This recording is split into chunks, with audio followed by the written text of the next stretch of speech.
പതിറ്റാണ്ടുകളായി തലമുറകളായി ഈ മണ്ണിൽ ജീവിക്കുന്നവരോട് പൌരത്വം തെളിയിക്കാൻ, രേഖ ചോദിക്കാൻ നിങ്ങൾക്ക് എന്തവകാശം?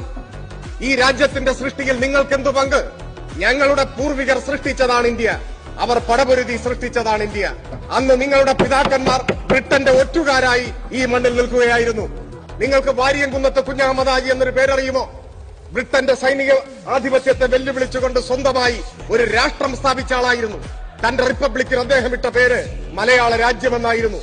ബലം പ്രയോഗിച്ച് ബ്രിട്ടൻ അദ്ദേഹത്തെ കീഴ്പ്പെടുത്തി മീശയിലെ ഓരോ രോമങ്ങളും പിഴുതെടുത്ത് ബയണറ്റ് കൊണ്ട് കുത്തി അവസാനം ഒരു ഓഫർ മുൻപോട്ട് വെച്ചു. നിങ്ങൾ മാപ്പപേക്ഷ എഴുതി തന്നാൽ, നിങ്ങൾ സ്വാതന്ത്ര്യ സമരം അവസാനിപ്പിച്ചാൽ നിങ്ങളെ മക്കയിൽ സുഖമായി ജീവിക്കാനുള്ള സൗകര്യം ഏർപ്പെടുത്തി തരാം എന്നാണ് ബ്രിട്ടീഷ് സൈന്യ മേധാവികൾ അദ്ദേഹത്തോട് പറഞ്ഞത്.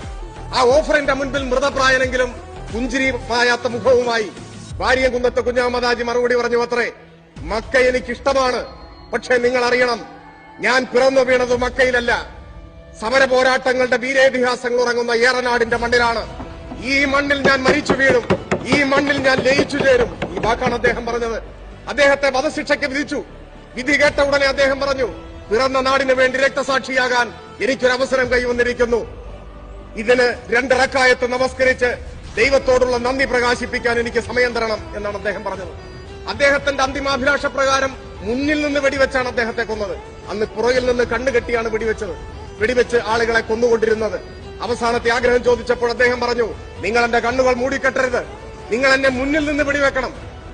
അങ്ങനെ പറഞ്ഞ ധീരന്മാരുടെ നാടാണ് ഈ നാട്. ആലി മുസ്ലിയാരുടെ നാടാണ് ഈ നാട്. ബ്രിട്ടീഷ് പട്ടാളത്തെ തോൽപ്പിച്ചവരാണ് ഈ ഏറനാട്ടിലെ മാപ്പിളമാർ.